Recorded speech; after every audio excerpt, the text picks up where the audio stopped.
Sa kanyang ikalimang sona, sinabi ni Pangulong BBM na kakasuhan ang kanyang pinsan na si ex-Speaker Martin Romualdez. Hindi raw siya Pangulo ng kanyang pamilya, kundi Pangulo ng ating mahal na inang bayan. Masakit man daw ito na kasuhan, wala siyang magagawa. Grabe, talagang sinasabing sa mundo talaga ng politika, walang kaibigan, kamag-anak, meron lang pansariling interes. Nakakalungkot yung mga congressman, congresswoman na pumapalakpak na sangkot nga sa multi-bilyong pisong flood control ghost project na sinasabi na bigyan ng maleta sa sinasabing utak nga ito ng flood control scam dito sa ating mahal na inang bayan.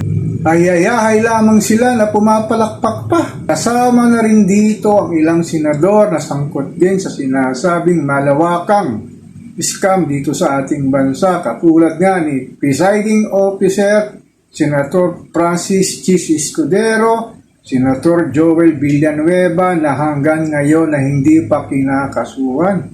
Medyo talagang selective justice ang nangyayari dito sa ating mahal na inang bayan. O nga't sinakripisyo ang kanyang pisang si Martin Romualdez, pero yung mga sinasabing tiwaling politiko na nagkamal nga ng milyong salapi sa pamagitan ng maleta na ipinamahagi sa kanila nung nanunungkulang pang Speaker of the House si Martin Romualdez, at pumapalakpak pa sila rito. Ano kaya ang masasabi ni ex-Speaker Martin Romualdez? Sa mga nagdaang araw, linggo, sinabi niya pag siya ay kinasuhan hindi lamang siya ang dapat malagot, at isasabi niya at ikakanta rin niya ang mga sinasabing kasangkot dito. Ang tanong, kasangkot ba si Presidente BBM sa tiwalian dito sa ating mahal na inang bayan? Dapat talaga lahat ng tiwali ay managot, hindi man lang. Hindi dapat sa isang tao lamang ang dapat kasuhan. Lahat ng binigyan ng salapi ng taong bayan na nanggagaling sa buwanang buwis na ating ibinabayad ay lahat ay makasuhan.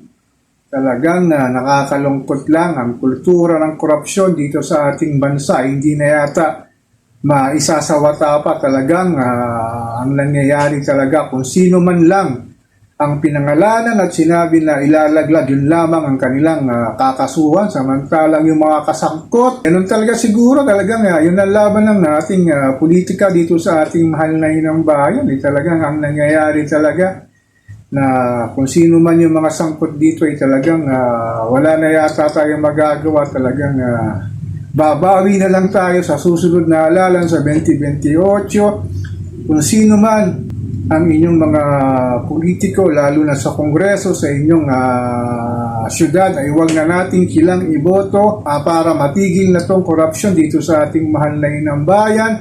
Ang nagpapahirap sa pagtaas ng inflation rate, walang humpay nagpagtaas ng serbisyong publiko, pagtaas ng pangunahing bilingit at sunod-sunod na naman nagpagtaas ng presyo ng petrolyo. Ngunit itong mga politikong nandambong dito sa ating bayan ay hayahay lamang sapagkat hindi sila na sinasabi apektado sa pagtaas ng anumang presyo ng pangunahing bilhin o bisyong publiko dahil talaga sa laki ng kanilang ninakaw sa pondo ng ating mahal na inang bayan na hindi sila namumblema.